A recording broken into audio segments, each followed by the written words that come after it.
Dev perso, développement personnel. Dev perso. Développement personnel. Dev perso. Dev perso. Développement personnel. Bonjour chers téléspectateurs de la VFtv, nous voici dans votre émission Dev Perso qui signifie développement personnel. Alors aujourd'hui nous avons comme invité du jour la charmante, la ravissante Mademoiselle Mariem Diop qui est journaliste de profession et qui travaille également dans une structure de la place, une structure médiatique. Alors sans plus tarder, je vais vous laisser avec Mademoiselle Mariem Diop qui va se présenter et après nous allons entrer dans le fond de l'émission avec le thème, la confiance en soi. Bonjour Mademoiselle Diop. Bonjour Madame Baquet, merci et soyez la bienvenue et aussi bonjour à vos chers téléspectateurs. Voilà mu ngi noonu yéen a ko déggandoo Mariem mi ngi nii di ma dalal fii tey ci këram ñu fas yéene def émission bu neex bii nga xam ne mooy Dev Perso nag dafa intéressé nag képp kuy doomu aadama muy mag muy ndaw lu tax ma intéressé leen mooy dañu bëgg a dugg ci dundin bi ci jikko yi maanaam fexe indil leen lu nga xamante ne nii daf leen di gën a jàppale ci seen dundin tey nag thème bi ñu indi muy confiance en soi mooy nit ki nan lay gën a def ba gën a am confiance ci boppam ba gën a am assurance mais tamit mu dëggal boppam mu gëm boppam te dama gis loolu ci moom moo tax ma choisir ko comme invité du jour te it bu leen fàtte ne Mariem mi ngeen di gis élément VFtv la elle est journaliste élément VFtv la alors kon nag dama ko bëgg a laaj rek moom naka la def ba agsi fi tey nan la def ba gagner confiance nit ñi ba tey muy liggéey ci ay places yu nga xamante ne ni ñëpp ko fonk mais aussi nan la def ba dëggal boppam tey ba nekk calcul imposé wu dans cette société que nous sommes et effectivement dans la région de Diourbel. Mariem nag laa bëggoon nag nga wax ma tuuti ci sa parcours lan moo la may tey jii nga dëggal sa bopp ba agsi fii ak tamit confiance en soi yow ban dégg-dégg nga ci am. waaw merci ci question bi confiance en soi man li ma ci dégg maanaam ci wolof buñ koy tënk mooy gëm sa bopp. gëm sa bopp nag yaakaar naa ne loolu day nekk ci nit ki nga fexe à chaque fois di ko cultiver. di ko cultiver ci naka maanaam ci li nga bëgg di ko jëli xam fa mu nekk ak aussi di ko jëli di dox aussi dans la droiture pour man loolu mooy gëm sa bopp. tamit dégg naa nga laaj ma sa deuxième question mooy sama parcours. sama parcours waaw man jàngee naa fii Diourbel ba à un certain niveau après ma dem affectation fi nga xam ne mooy Kédougou foofu def naa fa presque 8 ou 9 ans waaw bi ma fa jugee tamit bi ma fay dem maa ngi fay demee ak affectation ak sama grande sœur jëkkëram lañ fa affecté woon en tant que agent de développement. léegi bi ñu fa jugee man ci lañu ñibbi si Diourbel fii nii fi laa defee sama terminal après loolu après le bac ma ne bon léegi dama choisir benn métier. après je me suis dit pourquoi pas le journalisme vu que tamit neex na ma te tamit xam naa sama bopp wóolu naa sama bopp damay dem dama koy jëli damay jaar fi nga xamante ni fa la ñëpp di jaar. ci bu ñu limee ci benn wala ñaar ci nit ci journalisme tudduma fa looloo tax man ma am sañ-sañ ak i tamit xidma bi nga xamante ni mooy loolu dem jëli ko. d'accord ñoo ko déggandoo chers téléspectateurs Mariem moom nee na mbir mi fa mu nekk daf la koy jaral nga dem jëli ko loolu moo ko may tey mu yegsi fi mu yegsi bu leen ni ngeen koy gisee nii ni ma leen ko waxee sànq élément wu VFtv la te journaliste de taille la ndax émission yu mag yooyu nekk ca VFtv écho de la semaine muy édition hebdomadaire yooyu moom mii moo ko yore te ma ngi cee def liggéey bu mucc ayib xam naa balaa yàgg sax di ngeen gis mu commencé incha allahu rabi ay émission sur la VFtv bu boobaa di ngeen xam ne Mariem nii kat ak bëri facette waaye léegi nag li ma ko bëgg a laaj mooy Mariem maanaam sa vision tey yaa ngi liggéey ci benn télévision yaa ngi liggéey ci également benn structure médiatique de la place mais sa vision dans l'avenir c'est quoi exactement mais lépp nag du génn ci thème bi muy confiance en soi parce que boo amul woon confiance en soi doo ñafee am conviction ba ak si fii mais fi nga jëm nag laa bëgg nga wax ni fan. waaw comme ni ñu koy waxee chaque jour bis booy wax fi nga jëm bu ko nit ñi xamee amaana doo yegg léegi nag ci loolu damay jéem a cof tuuti rek ci li nga xam ne moom nga ci soxla. maanaam sama gëm-gëm sama yegg ci kanam bëgg naa ëllëg incha allah ci lii ma nekk ma am ci structure ay sax laay wax. comme di recruter comme niñ ma jëlee tey VFtv ak niñ ma jëlee ci structure de la place boobu may liggéey d'ailleurs sax foofu lañ amee rapport à ce que man ma ñëw fii ci yow loolu tamit lépp dama koy teg ci li nga xamante ni mooy gëm sama bopp comme sànq parce que duñu génn ci thème bi gëm sama bopp te en plus di dox ci la droiture comme ça incha allah yàlla bi nga xamante ne moo yore mooy maye mooy séddale dinañ ci am incha allah. waaw déggati naa dëgg man kii laa gëm moom laay wër waaw Marième de moom mi ngi noonu c'est une vraie battante une dame de fer waaye di leen wax ak ne la élément wu VF TV yi na ngeen leen bàyyi xel ndax dañoo nekk ñi ay xale yu mucc ayib ay xale yoo xamante ne nii seen loxo dafa set loxo gone moom bu setee mu mën a bokk ak i mag di leen xamal nag ne leen même bu ngeen bàyyee xel même ci biir conseil bi maa ngi naa leen na ngeen bàyyi xel waa VF TV yi nga xam ne ay jeunes yi kese ñoo ko ëmb waaye aussi na ngeen bu leen fàtte ne doomu njaareem moo ko ubbi te ay doomu njaareem ñoo ciy liggéey waaye tamit bu leen fàtte ne lan télé la dëggantaan comme télé yëpp du télé théâtre du ñu leen di indi lépp lu nga xamante ne nii rek luy jëm ci luy doxal télé la luy doxal développement dëkk bi la donc ci biir loolu rek pour wan leen ne leen rek confiance en soi moo indi existence su VF TV mais confiance en soi boobu moo indi aussi ba ñuy doxal di dawal li mel ni yeneen télé de la place yi la ñuy dawal du ay caaxaan du ay fo na ngeen ko bàyyi xel na ngeen ko bàyyi xel parce que foofu lu baax rek lañ fay jàllale te li ci neex mooy yéen a ko moom ngeen bawal bawal yéen Diourbel waaye léegi nag bu loolu weesoo entre parenthèses ndax dama gis ne la plupart ñuy topp naam je sais pas nan laa ko mën a tuddee peut-être benn jet setter wala yooyu topp ko te ñoom mënoon nañu ñafe luy tax te ñu nekk ci place ñooñu mais defuñu ko est-ce que yow loolu da nga ko boole ci confiance en soi. bien sûr madame Mbacké parce que tamit bu dul dara nga nekk jeune nga nekk xale muy mag muy ndaw tamit gis nga nit ki sa dignité bu ñu ko dindee ci yow dara desatu ci. pour man nag loolu lépp dama koy définir à ce que ñoom gëmuñu seen bopp parce que nit ki da ngay diñ. may am damay diñ may ñàkk damay diñ. saa ne bari na bay sa waar di bay sa wàll ci tool bi waa Marème nag léegi xam naa nag léegi rek ñu jeexal émission bi parce que nag li naan lu neex du doy te tellement dafa vaste dañuy war a waxtaani lu bari léegi nag ma bëggoon nga wax ñu conseil yi nga xamante ne yaa ngi koy jagleel sa moromu jigéen ñi parce que bul fàtte ne télé bi télé jigéen ñi la ak tamit lan ngay tëjee le dernier mot comme ça ñu vraiment ñu mën a tàggatoo téléspectateurs yi tàmm di ñu suivre ci chaîne bu baax bi la chaîne des valeurs dédiée aux femmes muy VF TV. waaw madame Mbacké li may digal ñi nga xamante ni mooy jeunes yi surtout sama moromu jigéen yi lépp nañ gëm seen bopp te aussi nit dangay nekk taalibe bu bëggee doon sëriñ ëllëg muy ci domaine bu mu mënti doon muy jaaykat bi muy élève bi muy ku mu mënti doon nit dangay gëm sa bopp surtout jigéen tentation yi nag bari na gaa trop mais lépp daal nit pour man dangay gëm sa bopp xam fi ngay teg sa tànk xam fi ngay dugg xam fi ngay génn te tamit lépp boo ko tegee ci li nga xamante ni sa wayjur bu la fa fekkoon nga defaraat sa toogaay bul doxee noonu bul waxee noonu bul defee noonu loolu laay diggal sama moromu jigéen ñi te tamit di wax kenn ku nekk waar ba nga nekk fa nga nekk moo xam fii moo xam feneen danga ca bay sa waar def ci li nga mën ak li nga mënut yàlla jàppale la ci wasalaam loolu laay wax. waaw man duma jugaan ci di dégg-dégg ndax man Marième daf may surprendre de jour en jour waxati na dëgg muy dëgg bu nga xamante ni pire matical alxuraan la kon nag conseil bi mu leen jox mu ngi noonu man ma doon leen ci neneen jigéen ñi na ngeen gën a gëm seen bopp parce que fa nga toog boo fa toogee nit day tëdd sax wërsëgam di ko fekk fa mu nekk nit tamit day toog wërsëgam di ko fekk fa mu nekk mais bu ñu jël soxla yi di ko ak ci doomu aadama yi ndaxte kat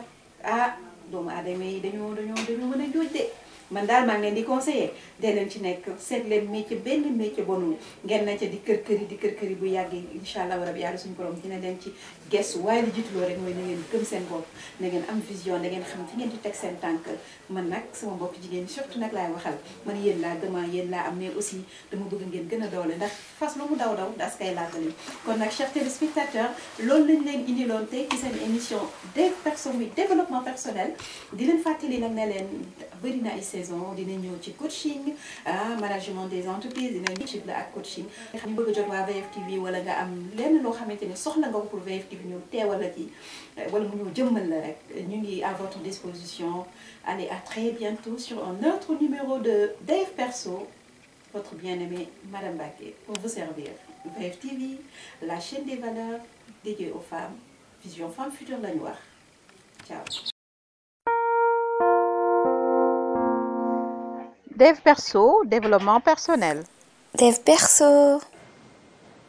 Développement personnel. Dev Perso. Dev Perso. Développement personnel. Voilà, merci beaucoup Madame Baké. Man maa ngi tudd Samba Fall Diourbel waaye di ma oowee DJ Ange parce que damay exercer métier animation mais DJ Ange moom mu ngi jóge ci benn histoire bu xaw a kii tuuti parce que j'ai eu à rencontrer une tubaab boo xamante ne on était ensemble à Dakar bu ma fay nekk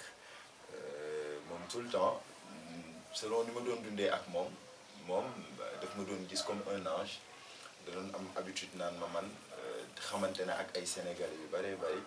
mais man ni ma mel mosul gis nit ku mel noonu mu daan ma woowee Ange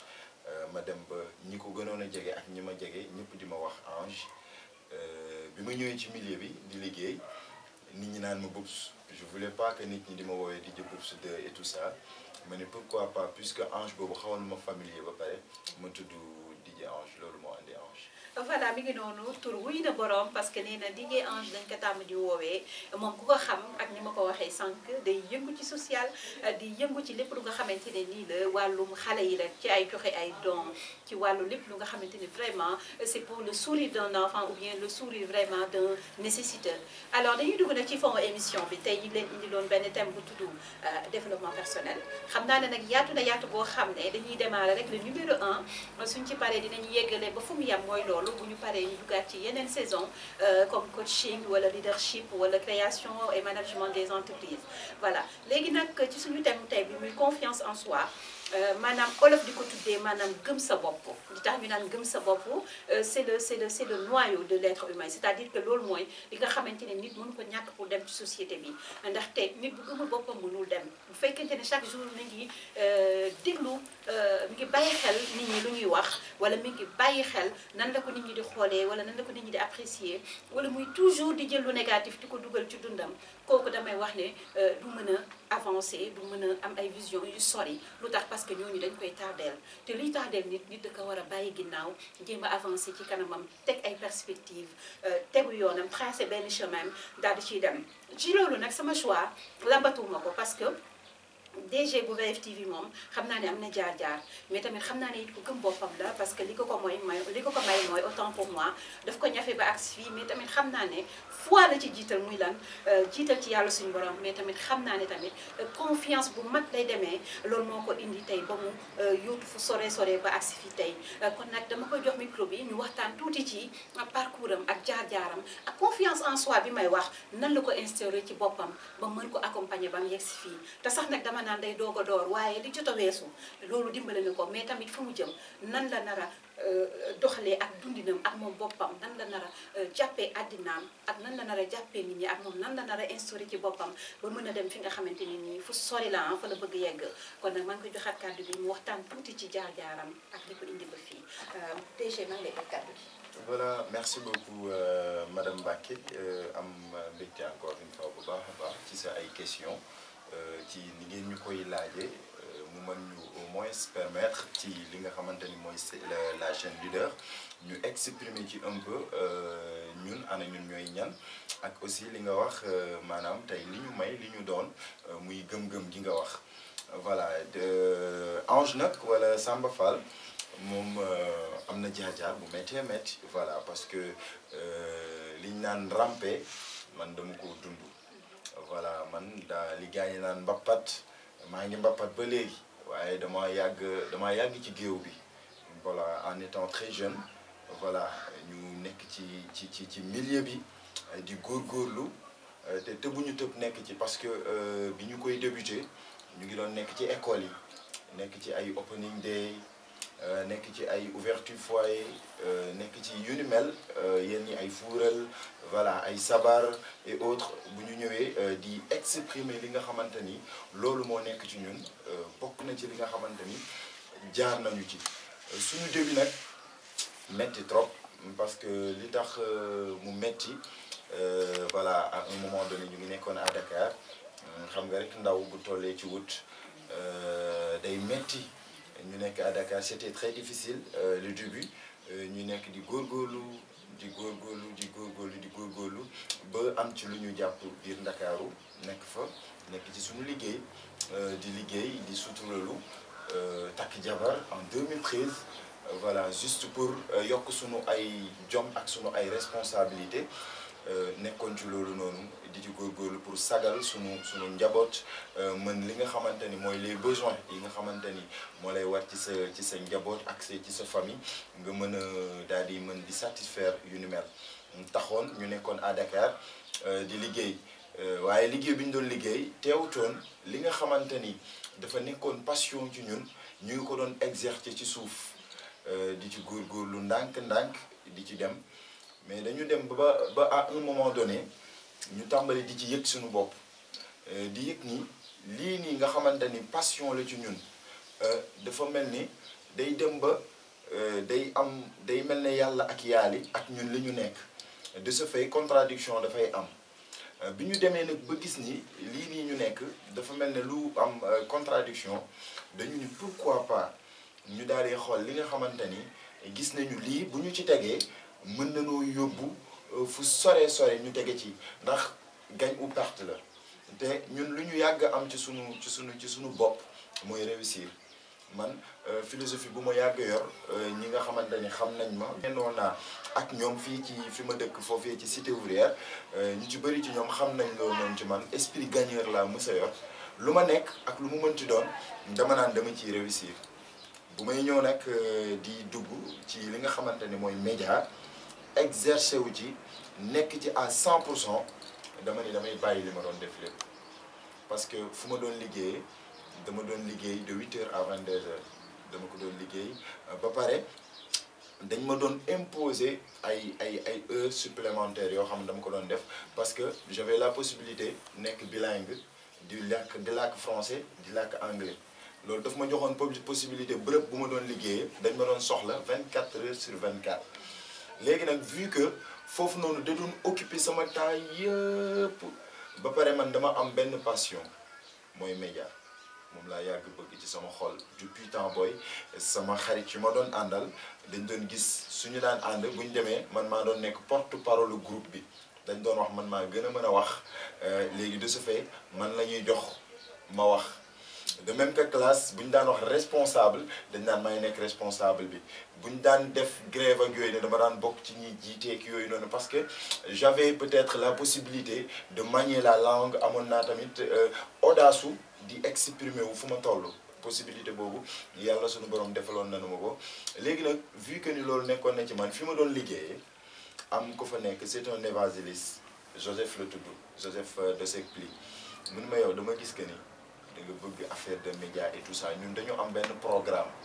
boo xamante ne dañ koy def dañ lay coacher ci journalisme marketing communication ak dev perso développement perso genre 6 mois lay doon affaire yooyu noonu mais day am cours du jour ak cours du soir est-ce que intéressé na la léegi nag bi ma incité ci loolu noonu ma ne ko ça m'intéresse mu ne parce que gis naa ni chaque jour boo amee ay concert ak yooyu da ngay ñëw wala genre di lay parce que dama doon lay parfois damay bànd sama loxo ni dama feebar wala dara juste pour léeg-léeg dama ko bëgg tellement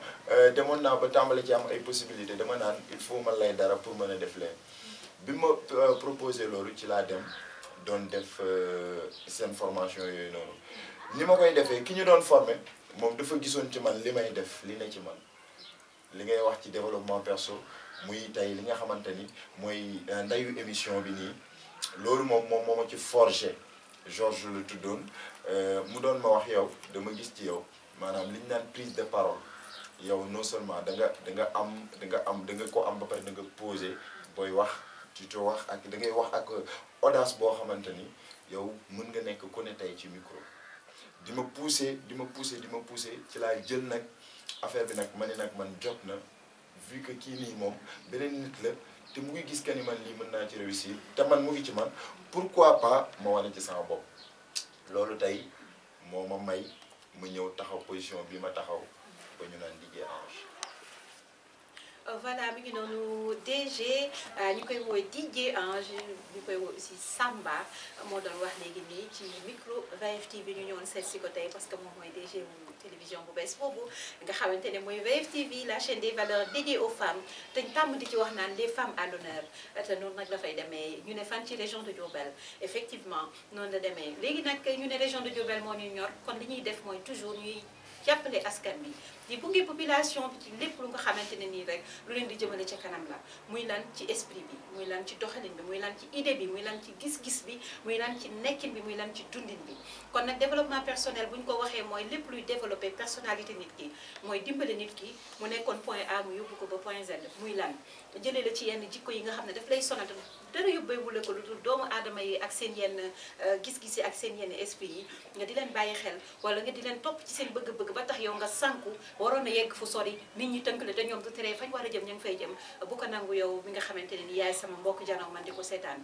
nit nag balaa dara foog mu am confiance su bëggee dem confiance boobu mooy lan mooy mu gëm boppam te gëm-gëm mënta weesu saa yoo xëyee nga sangu ba set suuf sa yoru yu set lekk ba suur naan ba màndi gëm ne lu waay am yàlla suñu borom moo ko jox waaye tamit nu nit mel yàlla suñu borom moo ko def ci moom waaye tamit lu nit am yàlla suñu borom mooy def ne yaay borom dana koy indil nga tëdd di nelaw mu indil la ko nga dem foo warta dem mu indil la ko nga dem fa nga war a dem mu indil la ko kon nag balaa dara nañu am foi nañu gëm yàlla suñu borom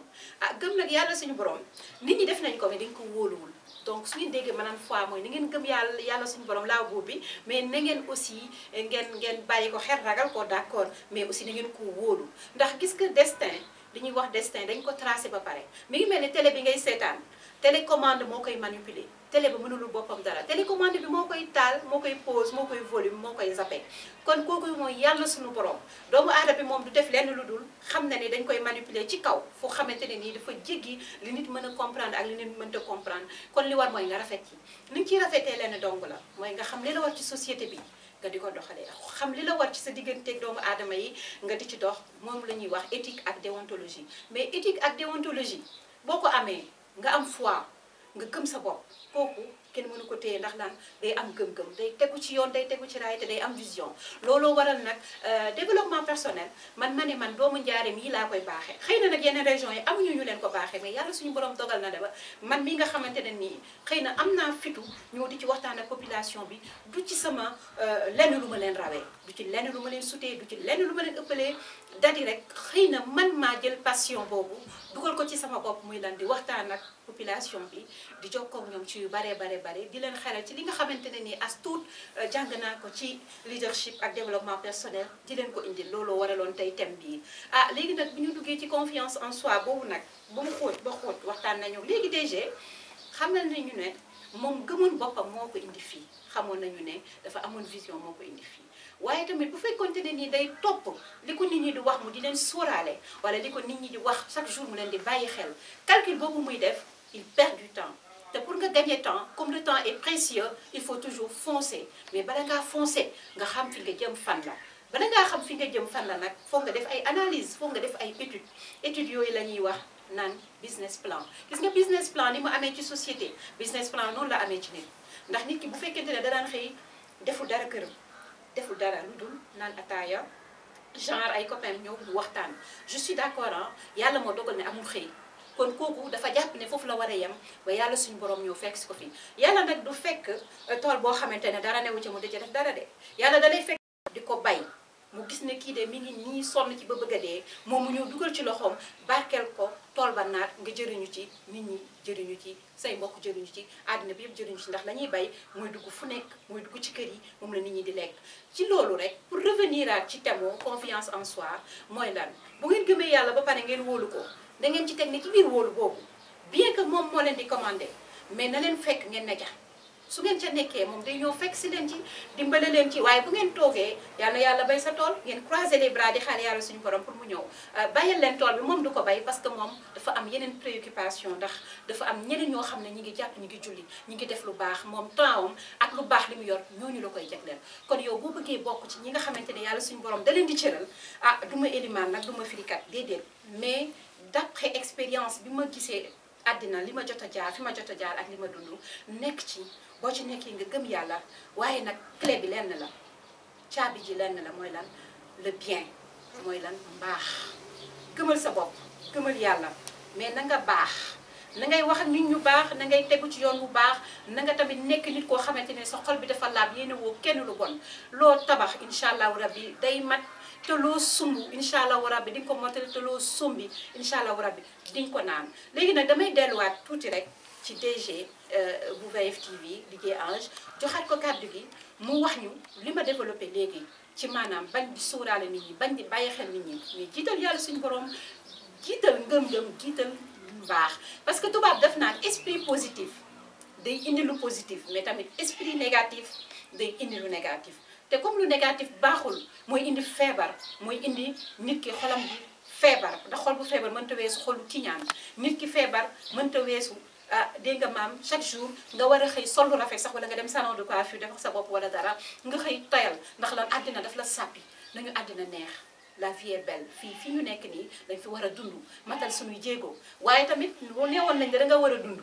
ba yaakaar ne doo dee waaye tamit danga war a jaamu yàlla ba yaakaar ne tey ngay dee loolu bu ngeen ko déggee ndax fii yaakaar naa ne ku juddoo njaaram rek jàng alxuraan mais alxuraan sax xëy na thème boobu am na ñeneen ñuñ ko jagleel dañ ciy mboros tuuti rek juste rek parce que dañu dugg ci thème bu sensible muy confiance en soi ñu dugg ci thème nit ak li koy defar kon li koy defar balaa dara ñun ay jullit lañ même ñi nga xamante ne ni dañu bokk ci christianisme bi wala leneen ak leneen ñu ngi ci seen gëm-gëm waaye ñu ci boole sell ñu ngi ci boole mbaax ñu ngi ci boole gëm-gëm kon nag na ngeen raxas xol yi na ngeen xëy jël seen bool ngeen teg te xam ne yàlla suñu borom moo ci def li mu ci war a def mais tamit na ngeen jóg ngeen teg benn pierre ngeen xëyaat teg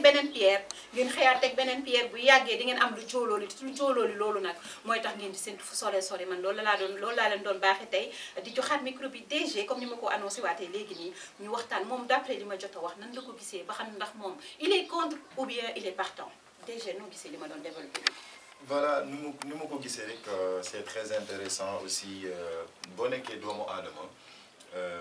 li war a jiitu ci yow mooy nga xam lu dul yàlla neen la déjà ci xam yi nga xam ne lu dul yàlla neen la loolu moo lay may nga gëm sa bopp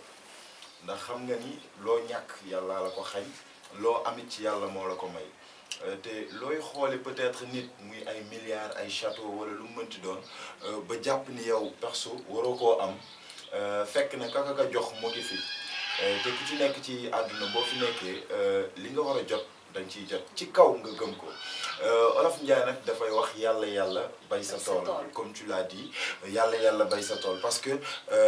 àdduna bii nii tam aussi kenn bayul kaani daal di am gerte boo bayee kaani ngay am boo bayee gerte tam aussi gerte ngay am. boo jëmbatee lem ngay am voilà te lii nga xamante ni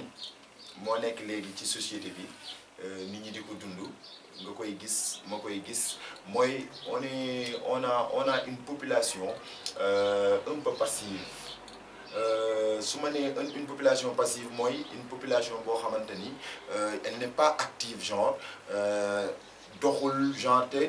dëkk ci li ci gën a gaaw ci li koy doxal wala luy doxal ñi nga xamante ni ñooy population ba maanaam jeunesse bi jóg ñoom ñooy am lu ñu forger ci seen bopp ndax ñooñu noonu suba ñoom ñooy nekk ay leader mais jeunesse boobu noonu bu ñu parewul suba dara mënul taxaw jeunesse boobu noonu Ange la madame Mbacké la madame X la monsieur X la ñoom ñooñu ñëpp ku ci nekk ci ñoom yow yaay am loo forger ci yow li ngay forger ci yow mooy li ma la wax sànq lu dul yàlla neen la lépp lu waay bëgg te caa jóg boo ca nekkee suñu borom dala cay fekk. nga gis ni léegi da ngay dem ba benn instant parents yi ci boppam ñoom ñooy motiver seen doom yi di leen pousser à ce que seen doom yooyu noonu ñu feñ ak maanaam du ñu bëgg a def dara parce que seen parents yi ancré nañ ci seen bopp yi genre que ni voilà amoo leen sensu am liggéey yàlla baax na patati patata mais yàlla bay sa tool fii nii dara tëb sotti ñaata nit ci àdduna bi tey jii nii ñoo fi nekk te liggéeyaluñu état ñaata nit ñoo nekk ay analphabète nekk ay milliardaires ñaata nit ñooy jóge fii ci dëkk bi Diourbel gii ñu nekk ñun actuellement di def marchand ambulant tàmbalee Ndakaaru di def Pikine ba ville di ko dox juste pour am loo xamante ne dañ koy yor ñaata nit ngay romb par suba ñu lay jaay ay bic 100 francs ñaata nit ngay romb ñuy jaay ay rasoir di la jaay ay caleçon ñii di la jaay kii ñii di jaay ay sump ñii di jaay café loolu lépp ñu koy jaay ñun dañu gëm seen bopp dañu gëm ni kenn du leen yor kenn du leen téye mais man parfois tamit damay naan aussi am na loo xam parents yi ñoo ci pousser seen doom part de responsabilité boobu noonu dafa partagé wu parce que gis nga nit boo ko yoree ci ngor yor ko ci jom yor ko ci fulla yor ko ci fayda mu daan yeewu di la gis yow way juróom ngay sonn pour moom ndax fii nii ku fi tabax kër daa kër yi ba tabax ko sa baay ni mu def ba tabax kër génn kër baayam ñëw dugal la ci nekk sa baay yow war ngaa suuraale ni da nga war a tabax kër doon baay dugal fa say ay doom ngir sa doom yooyu suba ñu nekki baay jël seeni doom dugal ci seeni ay kër mais loolu noonu li koy forger ci nit ki mooy mu gëm ni moom dafa war a amal boppam jóg dem ma jox la comme par exemple Diourbel pour ne pas vexer tout le monde parce que damay faral di ko wax même à la rajo su may bégg ñi nga xamante ni ñoom ñoo nekk rab yeeg ñooñu dama naan rab dafa am jom boo xoolee Argentine maanaam Amérique latine rab yi ñoo fa ëpp te li leen ko may mooy Sénégal la ñu tàmbalee doon ay bañkat boo xoolee fête bu ñu ñëwee bu ñu sañsee li ñuy sañsee ñi fi nekk duñ ko sañsee parce que solidarité bi aussi bi nekk ci ñoom li leen ko may mooy ñoom dañuy jóg dem faay rab yi ci seen njàng soriwul bariwul waaye rab yi ci ndóolit bariwul nga war a xam ni loolu noonu li leen ko may gëm seen bopp la am lu ñuy bañ nit bu ngor nekkul ci yow nga am looy bañ ku lay yóbbaale loolu bu nekkul ci yow ci feñat ngay dëkk ci di xaar ñuy def ci yow ci ngay dëkk moo tax nañu góorgóorluwaat ci loolu def ko ci ñun xam ni fii nii la ma sàmba am ma dem ba am na mu def ba am ko su ma góorgóorloo wékk lépp ci yàlla buur bi mën naa am lu ko ëpp ah dëgg neexul voilà mi ngi noonu dégg ngeen ko xam naa nag ñi ngi naan tey madame Mbacké bu banque bi moo ñëw mais déedéet dama wax ak xol maanaam dama am yéene wax ak population bi am yu ma leen baaxee te xam naa ne bu doon yéen la bu ngeen fi toogee la ngeen di wax man su ma toogee derrière l'écran c'est-à-dire devant l'écran ma nekk hors de la télé c'est-à-dire man nekkuma par exemple présentatrice bi dinaa ci am jàngat bu am solo mës naa ko wax benn jour ci benn télé de la place ñu doon wax problème mu affaire chômeur yeeg yooyu parce que bu leen fàtte ne thème bi nga xam ne moom la ñu fii doon développé léegi pour ñi nga xamante ne ñi ngi soog a rejoindre sur la VFtv thème bi mooy la confiance en soi ci biir confiance en soi boobu gëm-gëm boobu ak motivation yeeg vision yi loolu mooy indi ñuy wax kër-kër yi ci biir kër-kër yi boobu nag lañ doon waxtaane léegi ba indi affaire nit waroo di xaar sama nijaay diw ma nga Italie lu tax yóbbu ma Italie lan moo tax sama nijaay diw doomam da leen dugal ci école yu baax du ma dugal ci ay école yu baax ba ci yenn jigéen ñi dañ naan sama jëkkër cadre la du ma liggéey mais marché bi boo fa yeewoo 5 heures du matin lu mu teel da ngay gis ay femmes au foyer yoo xam dañuy bàyyi seen doom mu tëdd seen borom kër tëdd ñu jóg di wàcc ay dàmba légumes di ko jaay bu ñu paree sangu ba set gérer seen kër ñooñu c'est des femmes entreprenantes ñooñu entreprise lañ yor te pourtant bu ñu tëddoon seen borom kër moo leen war a yor mais déedéet xaaruñu kooku ki naan aussi damay xaar sama nijaay mi ngi Italie mu yóbbu ma Italie wala pourquoi pas mu dugal ma ci école yu chère yi comme ni mu ko defalee doomam wax nga ko doomam la ko defal yow mi nga xamante ne nag amoo waajur bu la dugal école bu chère yow mi nga xamante ne tamit amuloo nijaay bu la yóbbu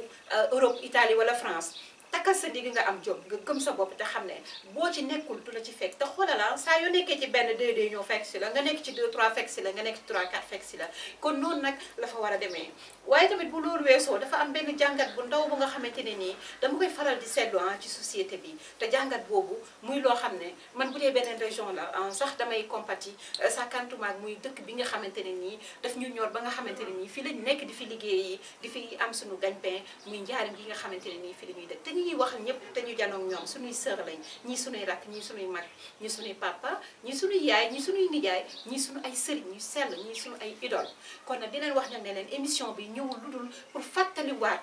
nit valeur yi nga xamante ne moom la war a làmboo jom ji mu war a làmboo gëm-gëm bi mu war a làmboo parce que man li may faral di wax chaque jour je pense que tout le temps dama koy wax mooy nit bu dee gëm na boppam su toogee ak moroomu jigéenam mu def cheveux naturel deful cheveux naturel warul xeeb boppam fi mu toog bu fekkente ne nii moom keneen ki dafa xeesal moom xeesalul warul xeeb boppam fi mu toog parce que diggante sax mi ki ñuul ak ki xeesal dëggantaan boo koy xool ki ëpp valeur mooy ku ñuul ki man mii damay dépigmenté wu entre parenthèses mais man je me dis que bu ku ñuul toogee man ku ñuul kooku man damay am envie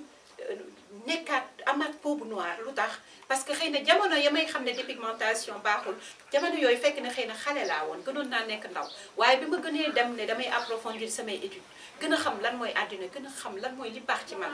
ma ne dama koy instauré ci sama bopp dama ko jël daanaka xam ne loolu amul njëriñ kon man ki may naw mooy ki nga xamante ne nii xeesalul noonu rek lay demee cas contraire bi nag la war a demee moom leen gis nit mu sol lii nga ne amuma ko daal di wàcc sa bopp daal ne ah man li ma sol baaxul wala nga ne kii diw de mi ngi dawal oto man de aw ma oto ah man de war naa rayante am oto du foofu dafa am ñu nga xamante ne nii ñuy tëdd di nelaw dañuy am lu ñu war a am ñoo xamante ne buñ jógul wuti duñu am parce que yàlla moo tëddee noonu àddina gëm leen seen bopp ngeen wéyal te xam ne lu dul yàlla nen na te nen sax yàlla moo fa nekk gëm leen ne da ngeen a bokk ci famille bu baax gëm leen ne da ngeen a nekk nit ku baax gëm leen ne aussi yàlla suñu borom da leen a beral loxo moo tax ngeen di dund ba heure bii kon nag téléspectateurs yi maa ngi jox sama invité mu wax le dernier mot su ko defee nag ñu daal di tàggoog yéen jox leen beneen numéro incha allah rabi suupa parce que xam naa ne sollicitation yi bari na et que émission bi mënuñ di ko def benn yoon par semaine sûrement avec le temps dinañ ko def 2 fois par semaine di waxtaan ak yéen parce que yéen nañu ñor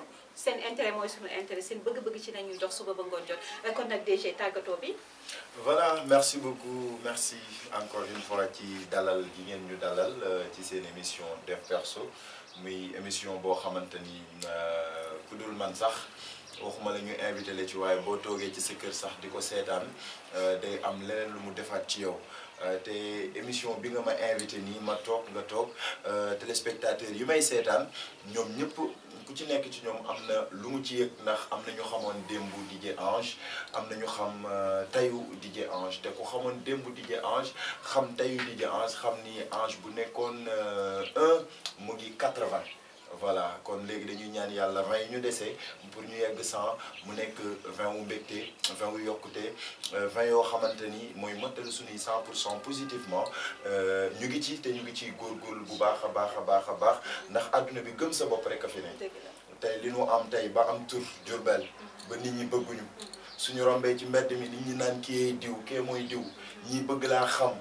ñii di la invité seen kër ngay ñëw juste pour ñu xam la ñii seen i doom la ñoo lay xam ñu bëgg la découvrir ñii di jël seen alal di ko def ci yow et tout ça loolu noonu bu ñu ko yàlla defalee tey c'est pas parce que dañu gëm nit ñi mais c'est parce que dañu am lu ñu forger ci suñu bopp mooy ñun dañu gëm suñu bopp te dañuy dem li fi nekk yàlla ko yor moo koy joxe dañu ciy jot te dañu prôner pour nekk ci milliardaire u Sénégal yi te lu may wax à chaque fois naan gaañ yi ay proposition tukkeek yu ni mel yooyu yëpp gaañ yi dañ koy am waaye dañ koy jël teg ko fële man dama ni perso man Ange man maa ko wax man su may dugg biir Europe wala Amérique wala fu mu mënti doon sama micro bi moo ma fay yóbbu loolu laa gëm ci loolu lay dund en tout cas santaat téléspectateurs yi nga xamante ni yéen a ngi seetaan la télé majeure DJ aux femmes VFtv Vision Future Femme